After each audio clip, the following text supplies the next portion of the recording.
slumping. Nigga play with me on God, I slump on them facts. Yeah. Talk to him, youngin'.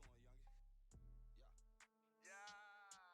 First thing first, let's get straight to it. 28 grams, I'll show you how to do it. Niggas say I'm mean cause I'm always doing. That's why the girl text like, young, what you doing? Bitch, I'm getting paid, but you already knew that. The money that he saved, I done already blew that. Riding in the whip, that'll make a bitch look. Don't let it be the girl, cause she might get took. Young so dope that she might get hooked. Got a pocket full of paper like a motherfucking book. These niggas shook, I can see it in their face. They just wanna see a young nigga catch another case. I just wanna eat, let me get another plate. If it's beef that you want, I cook that steak. Yeah, I been straight, been paid for a minute. Niggas couldn't see me if the whip wasn't tinted. They was playing tag, but a young nigga been in. Boss shit, Cartier frames with the linen. Get money right, I serve a nigga like tennis. Everybody know a young nigga by the business.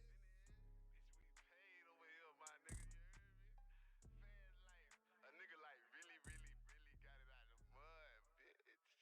That's 10 rats, cuz. Alright. That's 20 more. Damn, we ain't even bust a duffel bag yet, man. Man, you know it's fast life, fellas, bro. We gonna need 3 more of these money counters and poppy on this time. It's money shit. You niggas know I got. You niggas know I got. You niggas know I got.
So baby, of course, she say she used to ride ponies and I'm like a horse. Well, youngin' used to ride foreign and you like a Porsche. She say them other niggas lame, I told her of course. When you compare them to the kid, you leave them no choice. I'm switching lanes in that quarter past 7:30. Now she want a kid last name, better get a jersey. I ain't starving, but I'm hungry and these bitches thirsty. I'm a boss, I never let these bitches work me. Some of these bitches irk me, but she never do.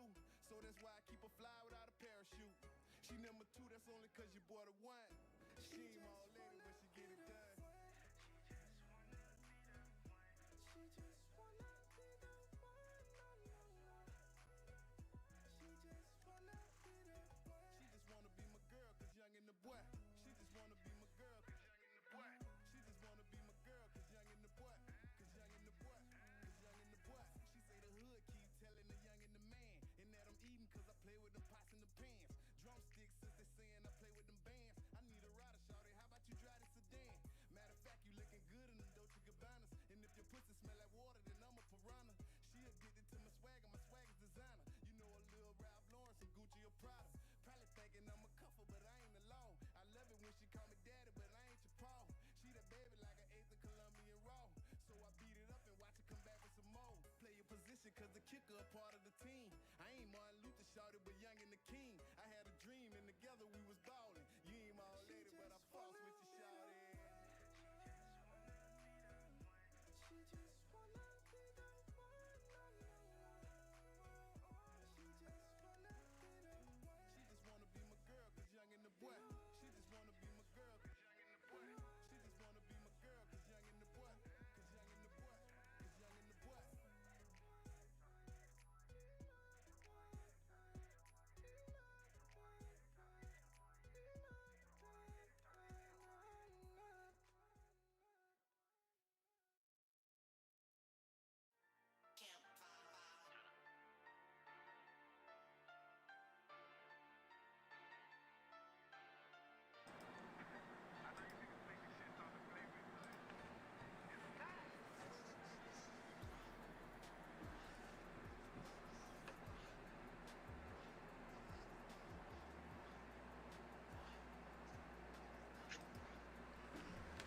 You Talk family, what go on? What go on? This your boy D, and I got some special guests with me tonight. Y'all already familiar with one. My homeboy Larry Frank Jr. is in the building tonight, and we got a special guest. His name is Mr. Quintarius Q Queen, and I'm about to bring him on the screen. I'm asking if you're over on Facebook to go ahead and transition over to YouTube. We about to start the show. Shout out to everybody tonight, man. Let me bring my guests in tonight, man. Shout out to my boy, Mr. Larry Frank Jr. and Mr. Quintarius Q Queen from Clever Sports Group. Fellas, how you guys doing tonight? I'm good, Bless man. as always. Bless as always. That's what's up, man. So this is the part of the show, like I told you guys, where we're going to have different guests coming on, man, and speaking about the aspect of business, man, and, you know, just financial literacy, man, and everything from investing to home ownership to we just want to educate. So this is a product of Larry Frank Jr., and I'm going to let Mr. Larry Frank take this interview over, and I want to sit back and enjoy the show on my show. So, Mr. Larry Frank, go ahead and step on in and do your thing, big dog. Yes, sir. Yes, sir. Well, once again, You Talk family, glad to be back. And this interview here, man, is real, somewhat personal, or really personal, because it's somebody that I've known since he was a youngin'. And he ain't a youngin' no more. Hey, how your boy said in ATL, grown man business. Grown man business right now, you know what I'm saying? So, no doubt about it. I had the privilege and the honor of being a volunteer coach when he was in middle school, and that's when I initially met him. You know, he was playing ball, you know, when I was on staff. So he really achieved some big things, and I'm going to go ahead on and let him tell his story. But Q, what's happening, man? What's going on? What's good, man? Look, first of all, appreciate y'all for letting me even take the time to get on the show. The You Talk family, man, look, I'm new here. Show me some love, you know what I mean? That's what's up.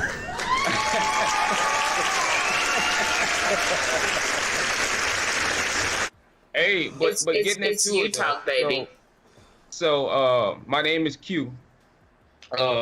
Like Coach Larry said, man, this is a little bit personal.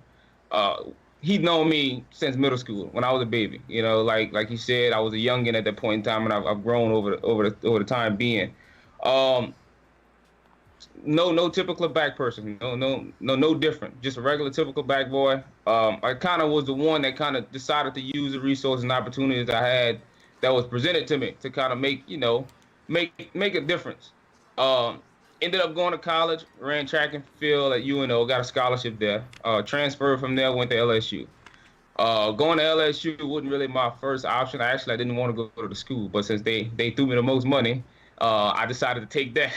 I decided to take it, and then now I got an LSU name under my credentials. Graduated there twice. Got a degree in sports, my bachelor's in sports, and then I went back, got my MBA, specialized in finance. So two big things about me. I've always been in sports, so being a sports agent is kind of my career now, and I've always had that, being who I was. I was always the brains of every friend group. I was the athlete, of course, but I was always the one that was just the brain. So that led me to being a sports agent because I want to be the one. Most athletes, we all know, they just want to go out there and ball, right? Mm-hmm. So I'm the guy that comes in with all the administrative, all the back office stuff, all that stuff that you ain't got to worry about none of that. I'm gonna go figure it out for you, man. Y'all go out there, do y'all thing. Those, me being an agent kind of accomplished a couple things for me. One is, I get to be that middleman for, my brothers, people who are athletes, people who don't know the educational side of things, the business side of things. I can be that guy. At the same time, also giving a light to the youngins, people that are younger than me, looking up to me to see, hey, look, you don't have to catch a ball. You don't have to throw a ball to make it, right? Mm-hmm. I don't have to pick up a ball at all, but you can see from the business perspective, from the business side, I can have just as a successful career. So it's kind of, paving the way, letting them see that this is something, inspiring and something that you can do other than, being that ball player. Okay. Let's take it back to the beginning. Let's go back before college and track and all of that. Let's go back to when you was a little boy, 6, 7, 8, whatever, however you want to start at. What was the first thing that really stood out to you in your younger years that told you, you can do things on a different level, not typical of everybody else in your age range? I was a big learner. Like, me in school, I got along with school a lot. Like I was one of the rare breeds that really, I enjoyed school. I enjoyed learning new things. Like my mind just never stopped gaining that. So when you mix the level of like determination I had to even find out and figure out answers to stuff, you match that up with just my whole the will of doing things, the whole competitive nature inside me. And I think that's what kind of stood out because I was a little boy. I remember this one of my classes in it was about 4th grade. I was in 4th grade or 3rd grade. I'm sorry. And I went to an alternate class. My teacher was absent. So I went to this 5th grade class and they said a word and nobody knew what the word was. But, I decided that, hey, look, that means that. Like, this word means this. And everybody looked at me like, how the hell you know this? And I'm just like, I was one of them that naturally just, I always was the brain. I always, had this knowledge part of me that I just always, I just had that natural, it was a natural instinct for me. Right. So basically, you just had that passion for knowledge. Like, you wasn't just going to settle on, this is what we teaching. I'm going to learn this. I'm going to go beyond what you're teaching to learn more, in other words. Yeah, there you go. Yeah. That's what's up. So let's get to the time period when we got acquainted, when you was in middle school. Because like I say, bro, like I told you when I seen you about a month ago, man, when I had it wrong as far as the avenue, because I thought it was going to be like as an actual athlete, I knew you was destined for greatness because, D, I'm going to tell you the story right quick, bro. Mm-hmm. When I was coaching, right, and we was on staff, and Q was a little bitty thing, bro. I ain't going to lie, but when I tell you dude had heart, he had heart, I mean, and I'm like, yo, I want to see him just win and get on the field, but at the same time, I'm like, when he would get on the field, like, Lord, please don't let him get hit, because I ain't trying to, you know what I'm saying? like he was like the one of the smallest dogs, but he had one of the biggest barks. Right. So at that point, I said, you know what? I said, he's destined for greatness and to do great things. I just thought it was going to be like directly in athletics, but not where, like what you see now. So I pretty much saw it in him then. So let's get, in the middle school and going into high school. When you got to high school, did you initially know that you wanted to go into the sports management and financial stuff at that point? Yeah, of course. As a typical athlete, you have dreams of pursuing and maximizing your athletic abilities. That's first and foremost. Every athlete does it. Every athlete has a dream of going to the big leagues and the professional. But for me, I also always had the plan in my head that being a sports agent was like my career. Like, at first, when I first understood sports agency, most people they put it in your head that you have to go to law school. You don't need law school. You can actually go and get your business degree and just be just as certified from a business standpoint. So once as I went through and I figured that part out, then that, we get into that soon, but that's kind of how that manifested. But in the beginning, in high school days and middle school days, it was more, I've always had that passion of just being that middleman, because I never knew I was doing it anyway. Like, I was naturally an agent for all my teammates, because some of them didn't know, like, what the answer or what was going on in class, and I was the guy right there that was like, hey, look, this is what we was talking about. I was always that facilitator. Basically, I was always the point guard. Right. Yeah. Right. Okay. All right. So then you graduate high school, and you say at this point you got a track scholarship. You had a scholarship to UNO, correct? First? Yeah. Okay. So you went to UNO, and then you got another offer from LSU. I ended up leaving UNO after I got hurt my sophomore year. Ended up transferring to LSU. Okay. I tried to walk on over there. To be honest, some of the guys on their team, this bothered me a little bit because I was faster than some of the guys on their team, and I was going to be on the team for free. Like, you didn't have to pay for anything because LSU academically gave me, the money for it. Right. Excuse me. But they ended up saying the roster spot was filled 2 times, both in the summer. It's like, we got into that situation. I ended up venting about that a while ago, but didn't get an opportunity to run at LSU. Should have, and I would have performed well, but ended up taking that chance to just fill in that void by working in the athletic department. So I worked right underneath the athletics director in the business administration office. So when Joe Lever, I don't know how big of LSU fans y'all are, when Joe Lever was there, even though all the stuff was going on, like, I was right there. Like, it was crazy sitting right there in the office and hearing all the drama going on between everybody on the team and everybody. Like, it was crazy, but I took that time to that's when I went to more and working in the sports industry, from being an athlete now to now getting my degree in it, but also being able to work in it. So I was there until I graduated, and then ended up going back and finishing school again with an MBA. Right. And you're talking about, like, the Joe Lever stuff. You're talking about around the time of the Les Miles situation with the controversy with that, or it was just recently the Les Miles stuff just came out. But as that stuff was going on, like, for instance, Les Miles going to Kansas and stuff like that. Right. I was there because, he didn't want it there. But yeah, it was big. Yeah, that and all that Will Wade basketball stuff too. Right. I saw that. I saw the documentary, and I saw, how that turned out. So you got your bachelor's, you got your MBA, and at this point, now let's get to the actual business. Let's get to what you have. Tell us about, because I saw you was with Rance, the boxer, and I think I also saw you had a young man that's at Kansas, or was it Kansas State? Kansas State. Kansas State. Okay. Give me the beginnings of that, like, as far as once you graduate, your transition from graduation into going into the business. All right, y'all might like this kind of journey here. I can't wait to kind of get this whole story out eventually. So it all started like this. I'm a person, so going in LSU, working athletics, like I said, I always wanted to be in sports agency, right? So one day I was like, okay, let's go talk to some compliance officers. Hey, look, can y'all put me in touch with some of the agents that are registered with you guys? At this point, I'm almost I'm in my senior year, and I need internships, right? Right. So I asked compliance officer, send me a list of agencies that I can talk to, just to, kind of pick their brains and get to know a little bit about, me being an intern. Right. Most of them guys I reached out to either told me no, they didn't give me a shot, they didn't respond, like they just ghosted me, right? So in my mind, because being in the sports agent world, like getting into the sports agent industry is one of the toughest industries. I mean, alongside investment banking, sports agency is hard to get into because they, it's all about networking. You got to know somebody in there. So right after, like, they told me I had the last straw, they was like, we fooled or something like this, and then some of them didn't even respond. So my initial approach was like, okay, how will I break into the sports agent world? So I ended up taking a step back and end up creating a different track. And at this point, I ended up becoming a financial advisor. I ended up working for a financial advising firm out there because my mindset anyway, alongside being an agent, was always business and money, managing money, understanding how money works. And I think, you know, for a person like me, as I told you, I'm big in learning.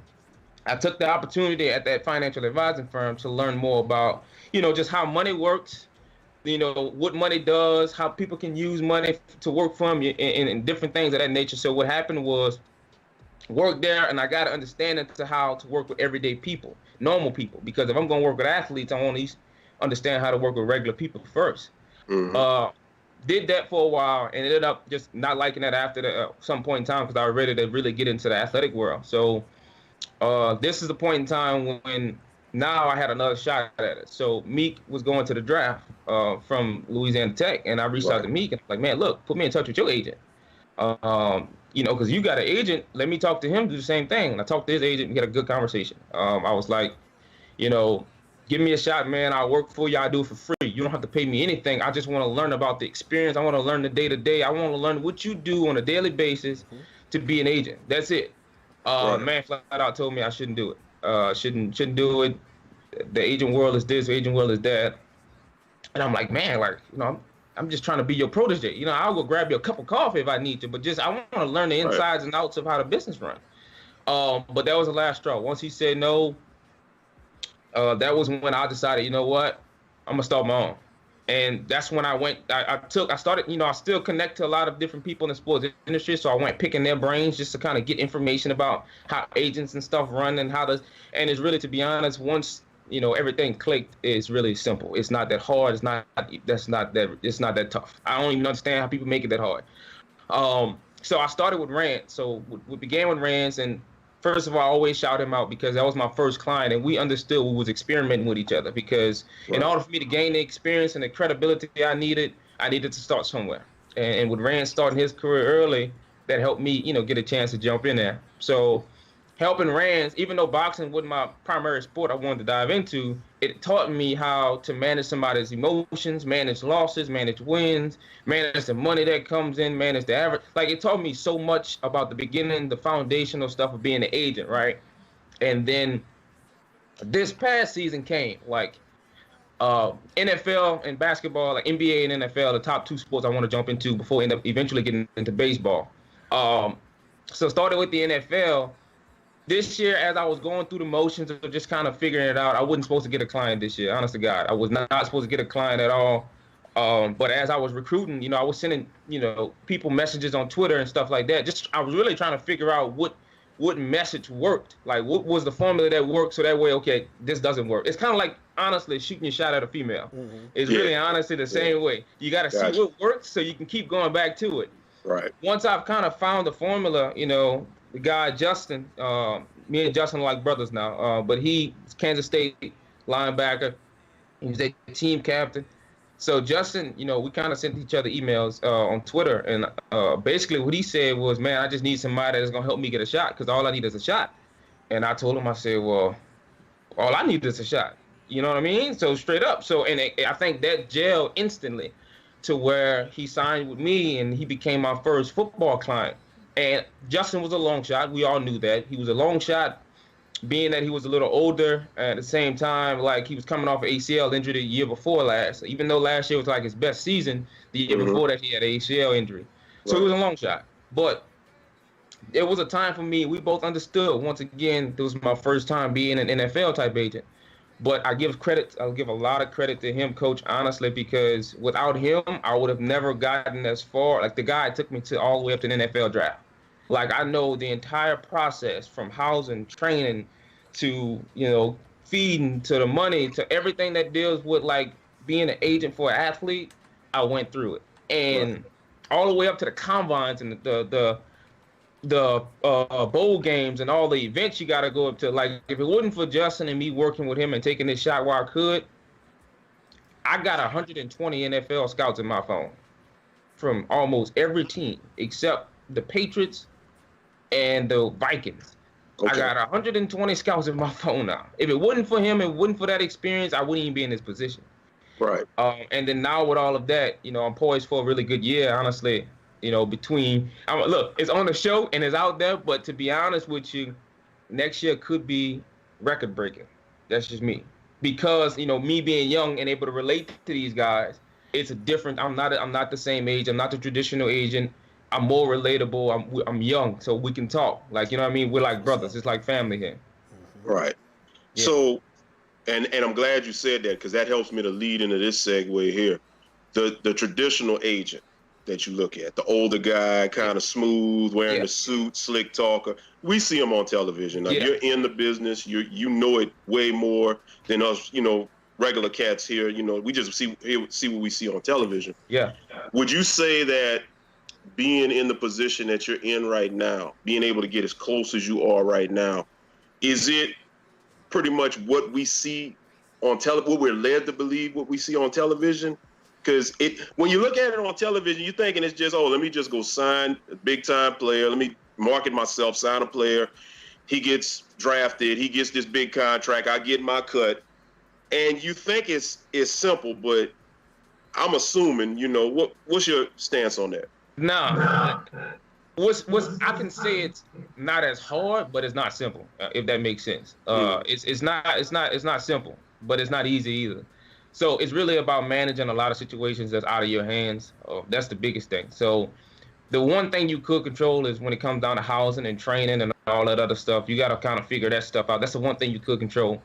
But once you're done, the biggest thing agents do, especially for rookies, you have to, get your client, prepped up and in shape for pro days and combines, because that's ultimately that's the payday right there.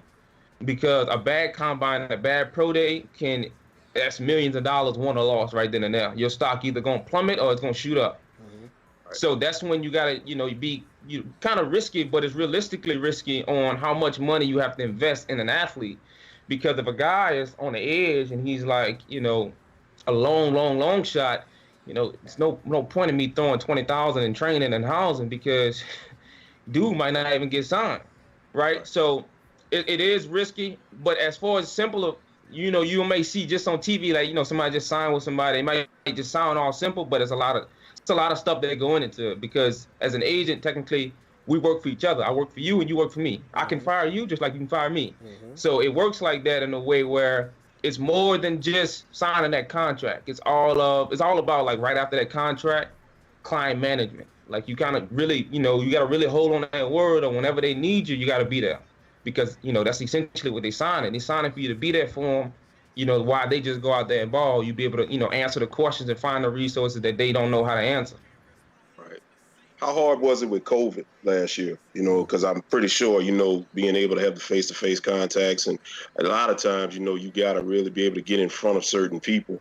And with COVID, not being able to let your presence be known face-to-face, how hard was that? Did COVID make a big difference in what you were doing?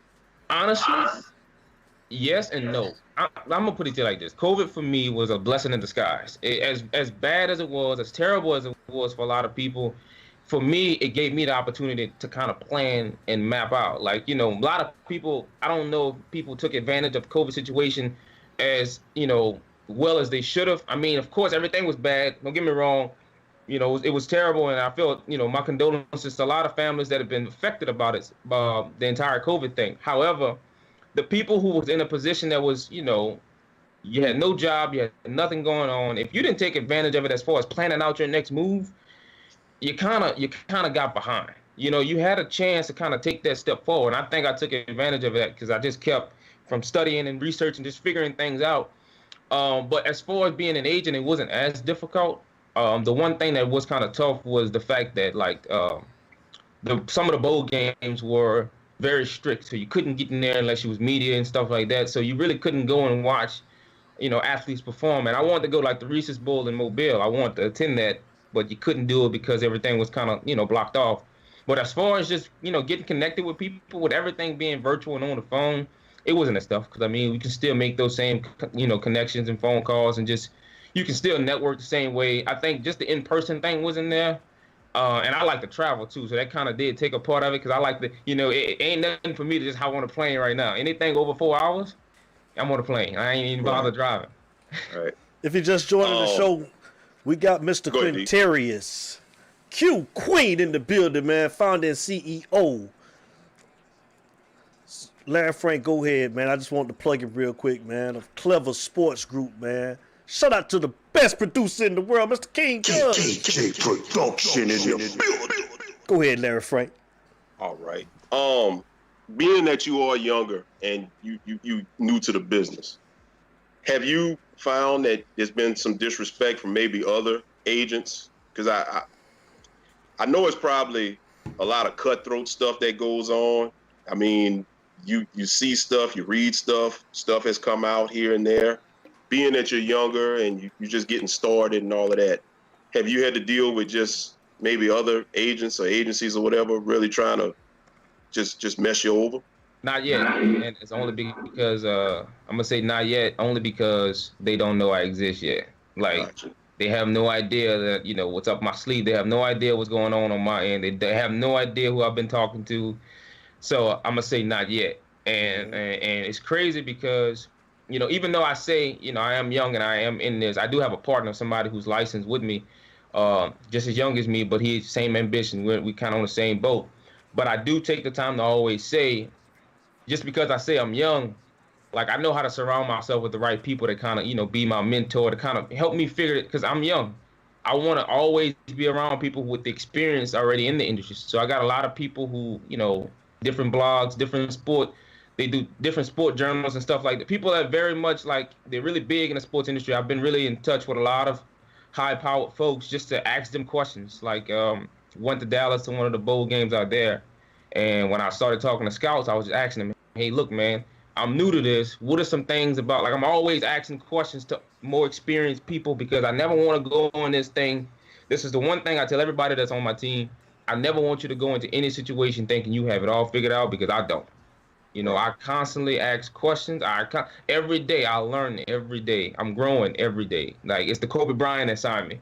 But it's the whole idea of, being young, but also being, aware that, hey, look, you are young and you don't know as much. But guess what?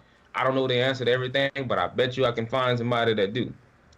And that's we talked when I saw you about a month ago. We had talked about how the typical young brother today, it's always been this narrative of you have to either be an entertainer, an athlete, musician, and if you're none of the three, you're deemed like, oh, what am I gonna do? And like myself, I'm in my 40s. Me and D, we right around the same age. I'm a little older than D. I know in our generation, that's when you just kind of had to make a decision. Like, all right, is you gonna do this, or is you gonna turn and do something you shouldn't? But you said something that day that really stuck out to me about your age and you being able to relate to them, or them rather being able to relate to you, because they're looking at somebody that's pretty much right there with them. How important do you think it is to just let it be known that not just in your field, but just you can be successful as a young black man right now, and you don't have to be that athlete or that rapper or whatever? How important is it to get that message out?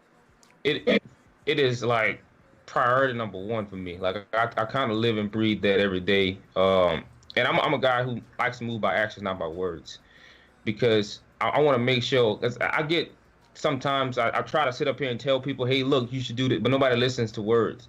So I want to be the one to show you, hey, look, man, you really can be somebody else and still be successful. And I think it's really important, especially for us blacks, black men coming up, especially. Because we're put in this position where we're forced to believe that the only way out is with a ball or is with a microphone. When really, man, so the whole idea of Clever Sports, the whole Clever thing as a whole, because Clever is more than just sports industry. I wanted to be just as big as anything else. But the whole idea was to create leverage, figure out.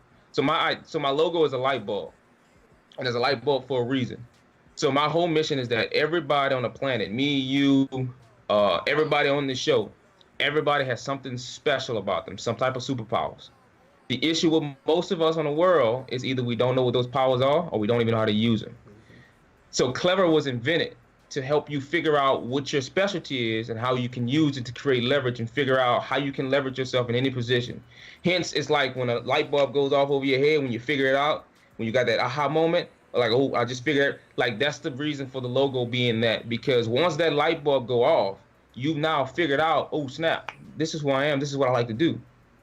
So I'm gonna do this. I always use Ray Allen when I bring up this scenario, because when Ray Allen figured out that he was a three-point shooter, he forgot about everything else. I'm gonna be the three-point shooter. Like, this is me. This is my superpower. I know how to shoot threes better than everybody. So I'm going to focus on getting better at this. And I think that's my mission, to help a lot of us to figure out what is our light bulb, turn our light bulbs on, and help us figure out what is it that we do, what are our superpowers, and how can we use that. You know, once you figure out, ooh, I can draw. Okay, how do you use your drawing skills to leverage you into getting a job somewhere? Like, if you're good at being a negotiator, how can you use your negotiation skills? If you're good at being a doctor, a hairstylist, if you are good at music, if you are good at whatever it is you like to do, once you figure out that this is you, this is what you like, okay, how can we use that to leverage yourself, to get you that job, to get you that opportunity that you need to be just as successful as a typical athlete or typical music artist, you know what I mean? Right. So, and I know you mentioned earlier that it's not just a sports agent, but you also do financial planning. Yeah. Okay. And what else other avenues do you have? It's just those two for now, because I'm a business oriented in sports, but there's other things in the future that I'm going to be tapping into. But I'm big right now in sports, of course, and just the business aspect. Like, every now and then I'll be a mini consultant to a lot of folks that, you know, struggle, at least need questions or have questions with starting the business and getting things going, because with my background, with the information, even though I'm so young, it feels like I've done 10 years worth of work. I've only been out of school for a year and a half. But just with my experiences being everywhere and asking questions, being around, I kind of gained enough knowledge, at least enough to start, and just to be able to answer questions, because most people just don't know. And, you know, you don't know what you don't know. But if I got a little bit of the answer, or if I know how to find you or point you in the direction of the answer, I'm all for it. Yeah, that's what's up. That's what's up. So now you said you're football and basketball as well. Mm-hmm. What are the differences in that, as far as, you know, getting a client, you know, two different sports? How does that work? The difference is the pool of the pool of players. So NFL, you got a lot of people play football, but there are more spots on an NFL draft. You got 7 rounds compared to basketball. So basketball is only 2 rounds, and it's only 60 players. And football is like 269, plus you got undrafted free agents. So there's a bunch of people that can get, almost 600 people that can be picked up. But basketball is 60. 60 and probably an additional 20, 30 people. So it's not that many.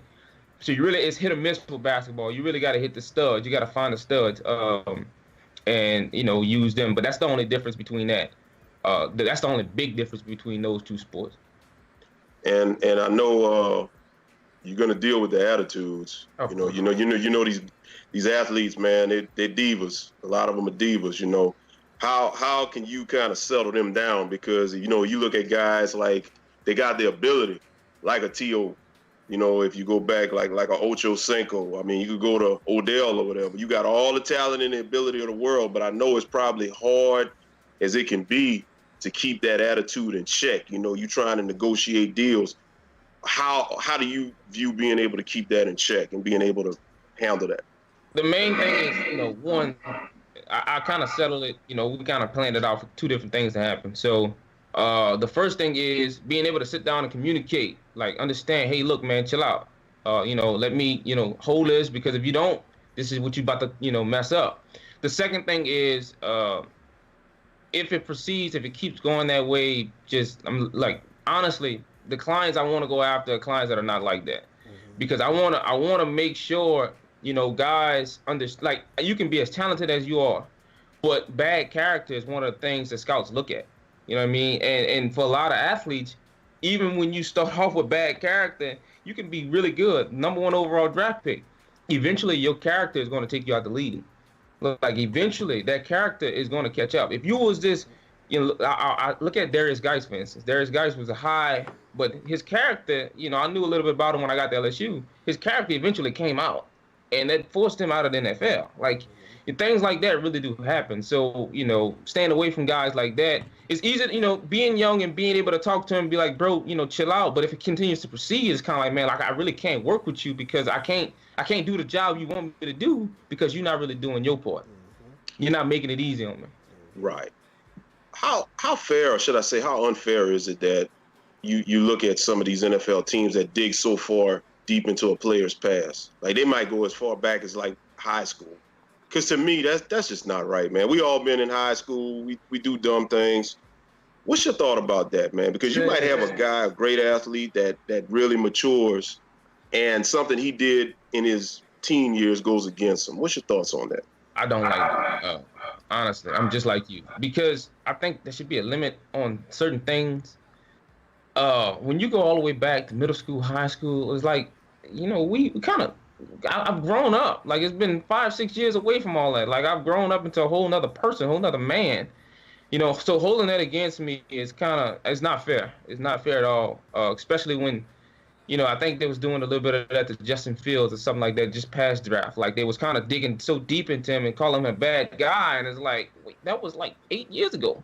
For the last 3 years, this boy has showed you nothing but honest character. Like, he showed you, this is the man I've become. So using the other stuff against him, the past against him, that's unfair, man. That's honestly unfair.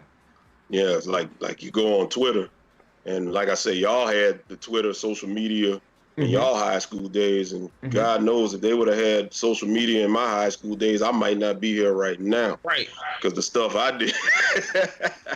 Right. So, I mean, I just always thought that was an unfair thing. So I want you to kind of envision yourself. Let's go maybe 10, 15 years down the road. What do you see then that you're working towards now? What can you say if you envision yourself in the future, 10, 15 years down the road, you're establishing all of that? Where is Q 10, 15 years from now? I want to be, so my biggest goal is to be, I want to be the greatest sports agent ever. Let's put that out there. But the way I want to determine that is not by the amount of money I bring in. It's about how many lives I change. Like, how many guys that I brought in and I've actually took the time and build a relationship. Because as I go, like, the vision for me is to keep my agency younger. Meaning keeping the agents that I get, the agents that I hire younger. Because as years go on, I'm going to be in my 30s and 40s. I'm not going to be able to handle 20-year-olds, 19-year-olds the same way anymore. So keeping my agents, in other words, I want to look for somebody that's just who I am, like a resemblance of me, not exactly like me, but a resemblance of me at my age right now. Somebody that's able to relate to these guys, somebody that's understanding, somebody that knows how to talk to them, somebody that understands patience, somebody with the same fire I got at this age right now. I want to that's going to be my hiring tactic, finding somebody with that same bone as I get older, because just keeping this kind of a generational thing going on. But me, for sure, being a kind of a mogul when it comes down to the sports. I look up to Rich Paul a lot, LeBron's agent. I look up to him because the way Rich Paul, operates as an agent is untraditional. It's like everybody's a family. And what he does is everybody that he represents, everybody has a platform. I mean, if you got anything that you need to get off your chest, anything you want to do outside of the sport, I'm going to help you do it. I'm going to help you figure out who you are. Like, in other words, like the same clever thing I got going on is almost what Clutch has. As a matter of fact, Clever started with Clutch.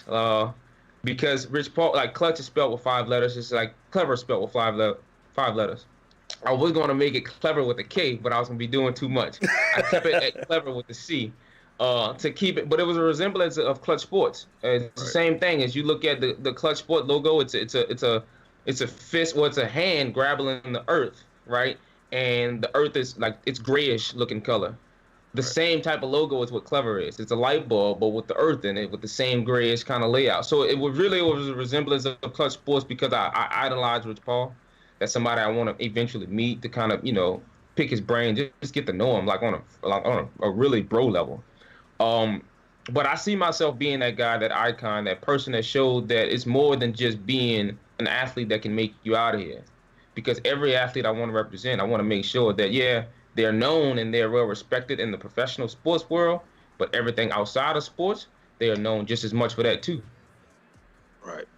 And kind of to piggyback off of your explanation, being down the line, how hard is it to get into, like say you want to groom the next one, you want to find the next person that's business oriented to, younger, down the line when you get there. How hard is it to get into? Is it just, look, you go to school, you got to take the classes, graduate? What do you have to do? What's the criteria? To be an agent? To be an agent, correct. So typically, like for NFL, NBA, it's two different angles. So NFL, you need to have a master's degree in order to be licensed, in order to even take that license test. Like I think you have to pay like $2,500. You have to take this big test, and then you get your certifications. NBA, you only need a bachelor's degree. Once you get a bachelor's, same concept. I think instead of $25, it's like $1,500. Take this big test, you get your license. However, prior to being an agent, you can be a mini agent. You can be basically what they call an agent advisor, somebody who's not licensed, but they're still like, I can not be licensed and bring in a guy who's possible first round pick next year. I can technically be his agent as long as I got a licensed guy that'll be able to sign off underneath me. You know what I mean? It's like I'm working as an apprenticeship. I can still be like this guy, the licensed guy, his whole job is to sign, the contract and everything on my behalf. But I'm the guy, I'm the one recruiting, I'm the one keeping up with him, I'm the one making sure this is straight. Like I'm really his agent. The other guy is just, writing down the paperwork until I get situated. So you can do it multiple ways. It's all about being the middleman. So it's not as strict as, they make it seem, but it's all about just being the middleman. What's your thoughts on this forthcoming NCAA compensation thing that's about to happen? How you feel about that? Which one? I want to say, because I know it's in Florida, North Carolina. The NIL? I'm not really that aware of what it is. I just know that you can get paid for your image and likeness, signatures, and all of that stuff. I know not every state. I think the NCAA has to rule on it, if I'm not mistaken. I think state legislatures actually can approve it, but it's state to state, so not every state may have it. What's your thoughts on that? If I'm, telling it right. Hey, I actually don't have a problem with it. To be honest, I like it. The reason I like it is because being in college as an athlete, you kind of forced to do a lot and not have any time to make no money, right? So, especially when you look at most, black athletes that come from nothing, that, there was 1 foot out, 1 foot in, but somehow they managed to stay in and be an athlete. Right. If I can't make no money, I'm going to go and revert to the only way I know how to make money. Right. Right. And that leads to bad decisions. But like at the same time, it's like, man, bro had nothing to eat.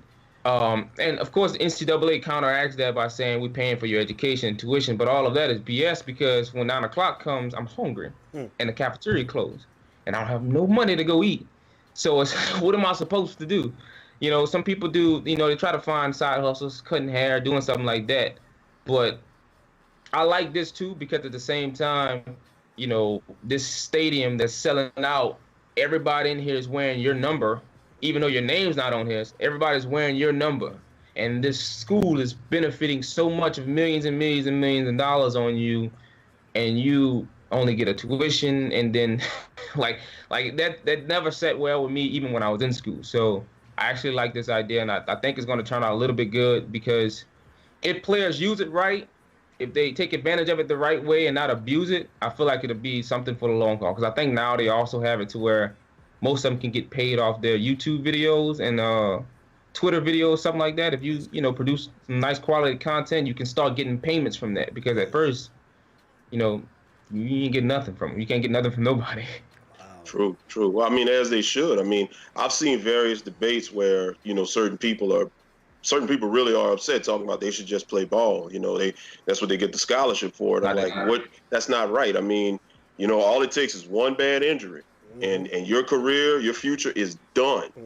So you telling me that I'm making this money for the school, these people are buying these tickets, coming to see me, filling up these packed stadiums on Saturdays or whatever, come and see me and these other stud athletes, and you telling me that if this big-time car dealership wants me to come down here and sign some autographs, I can't charge $500 a signature from these big wigs and these boosters and their families. So, Yeah, I was always like, okay, when they first introduced that, I'm like, that's a game changer right there. Let me tell you something though. This was an idea I pitched in class one day when I was at LSU undergrad. This is something, and it's crazy because nobody was thinking about this. And eventually, as I get more and more into the industry, I want to be able to share this more and more to see if I can really bring this to light. So I always looked at how people who join the Army operate. You know, when you join the Army, you commit a certain amount of time to them to kind of be in the Army. They pay you a stipend, they pay for your housing, they pay for all that, but you have to commit to their duties, right? And once your contract is up, you now can go to any college you want for free. You can go anywhere you want for free. I've always proposed, why don't they treat athletes like that? Like literally, instead of you going mixing in school and being an athlete, okay, cool. We signed you, you're not on our team. You're now on our team for 4 years, 3 years, however long for you to get to the next level. And you are here to commit to you committing to us the time to practice, work out, you know, bring us the fans, you come and compete, come and be an athlete on our team. We're going to pay your housing, we're going to pay your stipend, we're going to do you all this. And then once you're done, you have the option now to go back to school if you want to. You don't have to, but, you know, school is an option. So that way you're not, because I'm telling you, it is the most stressful thing ever to be a student and an athlete. People do it, people manage it, but, like, you got to be somebody really, really, really, really, really strong to kind of do both. Because the amount of time you spend in practicing, like, listen, when I was in college, my first semester, I had to get used to it. We would get up at 7:30 in the morning. My first class at 7:30. I don't come home till 9 o'clock at night. Because you go from class, you got to go from class, then you got practice, then study hall, then you got weights, then you got training, treatment. You got to go through all of this, and then, oh snap, I forgot to eat. So now I got to go, like, it was so gruesome that, like, it's a lot when you mix in school with it. It's really a lot. So I always had that other pitch, similar to how the Army kind of operates. And that's why I pretty much say, hey, let them get compensated, because that's a lot. Because if you want to make money and you're not compensated, you would have to go get a job, and that's just too much. You know, that's just way too much. You had mentioned Rich Paul a while back, a couple of minutes ago. Mm-hmm. And do you think that the breakdown of the sports agent, or, you know, the requirements, do you think it changed with him because of how successful he was? Because it seems like, correct me if I'm wrong, the requirements to do it, they upped the ante to become a sports agent after, you know, he did what he did and got to the level of success. They tried. Oh, they tried to do it. They did. I think he fought against it because they basically tried to do it so that, because he has a bachelor's. I think he has a bachelor's at that. But because he was so successful, they wanted to add in that extra criteria just so they, you know, I don't know what point they was trying to prove, but I think Rich Paul really fought against it. But to be honest with you, and I understand the NFL PA and the NBA PA, what they're trying to do, they're trying to make you at least have some educational background. I get that part. But to some extent, you know, like, for instance, college is not for everybody. You can be just as successful without a degree. There are a lot of people without degrees that are just as successful because work experience pays off. So I get how the NFL works on that, but at the same time, some guy that is really passionate about being an agent don't even necessarily need a degree to do it, because I've been in the industry so long, I've got the experience being, you know, doing this for so long. This degree is not going to do nothing. It's going to be a piece of paper. Right. But at the same time, like I said, I do understand their standpoint, but they tried to do that for Rich Paul after the Rich Paul effect kind of took over, but he fought against it, you know, because it's, you know, what are you trying to do here? You're trying to, like, you know, make it harder for what reason? Right. So what's it next in the immediate future for Q? What's next, like, next move? The next move? Because I know you brainstorming. I know you got some stuff, going. Stop. I don't stop. So the next move for me is really based on next season. I've never been so excited for a football season in my life.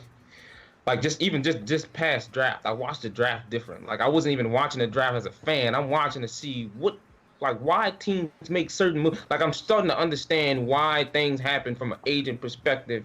Just educating myself on what to go through, what the experience is like, and understanding, you know, different nuances like that.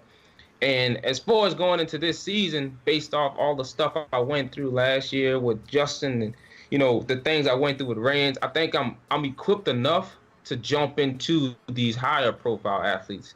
I'm talking about guys that possible first round, second round picks. I mean, I'm confident to do it because most of them we're the same age. Ain't nothing for me to just have a conversation with you, talk to you, get to know you, and eventually build that trust to where I'm trusting you, you trusting me, and all I'm doing is paying for your like I'm basically your guy. Like I feel like I'm confident when every aspect of it, at least going into it. So like my next move is based on next season. So that's like I told a friend of mine a while back, a couple of days ago, if you're not with me now, if you can't get in touch with me now, if you don't want to get in touch with me now, after next season, it may be hard for you to talk to me. All right. That's what I'm talking about.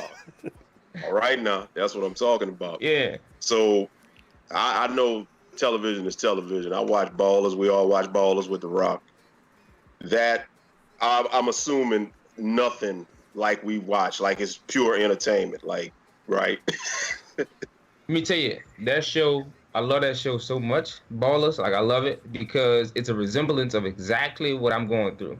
The Rock character is who I am. This guy who, like I'm not licensed yet. I get my license next year, but I have a partner who is licensed. Mm-hmm. So I'm the guy who's the Rock that I'm going out and getting these clients. I'm going to recruit. I'm talking to them. Like that's me, but at a younger age. Like, you know what I mean? So I really love that because, like, listen, this is crazy. How I operate is a little different from a normal person. I watch TV shows, movies. I read books different. Everything I watch, read, listen to, I'm listening for something that's about to make me better. I don't know what it is. I'm just searching for something that enlightens me to say, hey, man, look, do it that way. Ooh, look, this is a good idea. Ooh, like I pick something from everything. Even talking to y'all.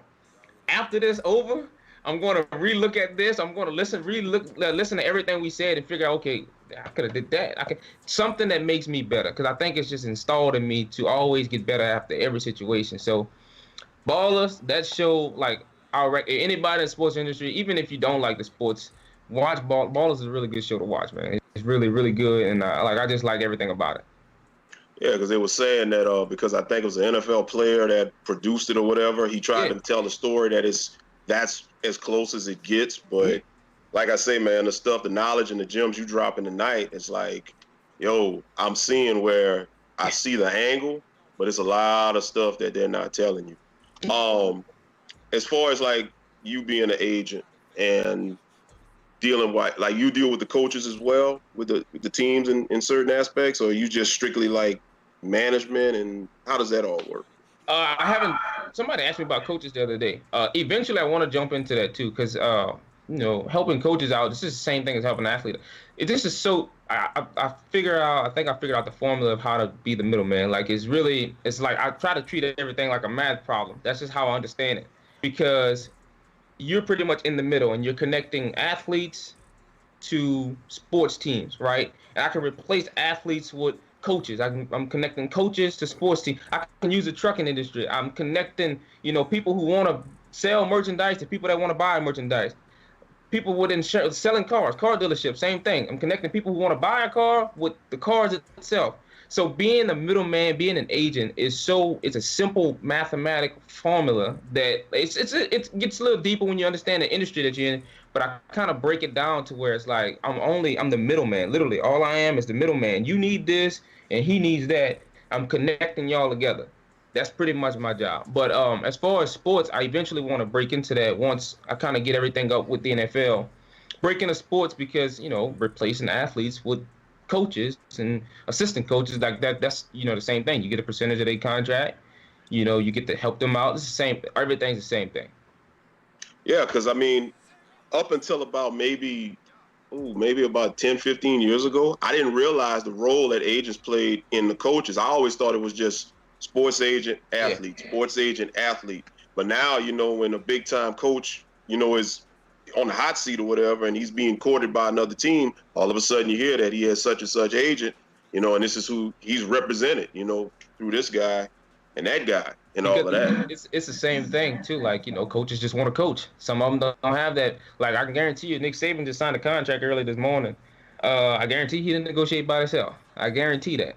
Oh yeah. He had somebody in there. Now, most people don't, like, honestly, most people don't need agents because they can be their own agent. But the whole purpose of an agent is convenience. I don't want to think about that. You do it. You know what I mean? To make all it is making my life easy. You handle that, I'm just going ball. I'll make the money and pay you back. Like that's pretty much, that's like as simple as I could make it. I don't want it to be too simple, but that's really is how it is. Like it's just more of you just really being the middle guy, being convenient for somebody else. How would you deal? Because I see this situation. We all saw the Eli situation when Eli Manning. Yeah. I'm not going here. I'm not going to San Diego. And how hard would that be to navigate? Because I mean, if you got this guy, this player who's real good, and he may not want to go to this franchise, and he's just giving you all this resistance. I don't want to go here. I don't want to go here. Blah blah blah. How is it as an agent? I mean, I know you haven't been in that situation yet, but that's just something I've always wondered. If you could put yourself in that position, how would you handle that? You got this guy that can go number 3, number 4, whatever, and he doesn't want to go because he doesn't like this franchise. He's like, how would you handle that? That is tough. And that Eli and Phillip Rivers situation was crazy. But in that situation, I can't even tell you how I would handle it. Because I think off the rip is more of that's a stressful situation because this team is about to pick and you don't even want to be here. So now you kind of forcing the team. But honestly, athletes have a lot of leverage. They have way more leverage than they think. So I can, as I'm about to get traded, as an athlete, I can literally say I don't want to go there. And if you pick me, you just wasted your money and your draft pick because I'm not playing for you. So now, as a team, you just wasted money. Like, you're just wasting a draft pick. You just wasted. So it's kind of like you have more leverage as an athlete than you think you do. Because in the Eli Manning case, that's what forced him to get traded to New York from San Diego because San Diego was about to waste their pick. Like, I just drafted you, man. You don't want to play? Somebody got to come here. Like, I need something, you know what I'm saying? So, you have a lot of leverage as an athlete. But in that situation as an agent, I can guarantee you phones were not they were ringing all night long for them 2 hours. I think it was about 2 hours that they made a deal, something like that. But their phones probably wouldn't stop ringing. I promise you that. Yeah, that was I think that was 20 years ago. I think that was the 01 draft. So, it was 20 years ago. So, and I mean, things have gotten so much more technologically advanced now. So I couldn't imagine being in that position right now, and like I said, it's got to be a stressful situation. And it's crazy because that are probably with social media now. All it is, it takes for an Eli Manning to come out and say, I do not want to play for the San Diego Chargers right now. And that's it. He's not playing for the Chargers. Social media is going to blow that up to where you just force the Chargers' hand. So, you created your own room right there. Well, you read my mind. Yeah, I'm sorry not to cut you off, but you read my mind because that's where I was about to go. The role of social media with the athlete, as I know it's getting close up against time or whatever, but the role of social media right now with the athlete, how hard is it going to be in your opinion to navigate? Because like you say, you got to deal with, we talked about it earlier, the diva, the athlete being a diva, having this, well, I'm worth this, I'm worth that, and in years past, okay, they might make a statement to the press or something, but you can not let them speak to the media. But now you have social media where, hey, he could be in his car at his house, at his mama's house. He gets that feeling, I don't like this, and he gets up there and starts tweeting or whatever. How hard is it going to be, or how hard do you think it would be for you to be able to micromanage that? Because you're not there. You could literally be thinking everything is cool, and then you get a phone call, oh, Q, man, look what such and such just put up here. Man, this ain't going to be good. How would you handle that? That'll be tough, too. That'll be tough. That'll be tough as hell. Honestly, because, some things is out of my control. You know what I mean? I can do my part, and I always say this, to the guys that they represent, Rance and Justin. I told them, man, look, I'm going to do my part as an agent. You got to do your part. So the hardest part is when I'm not there, and then you make a statement. It's now I gotta do crowd control management. I gotta do crowd control. I gotta manage everything, and my client didn't really now I gotta figure out a way to get you out of this, and say what you want to say in a better way. Basically, get the same message out, but in a better way.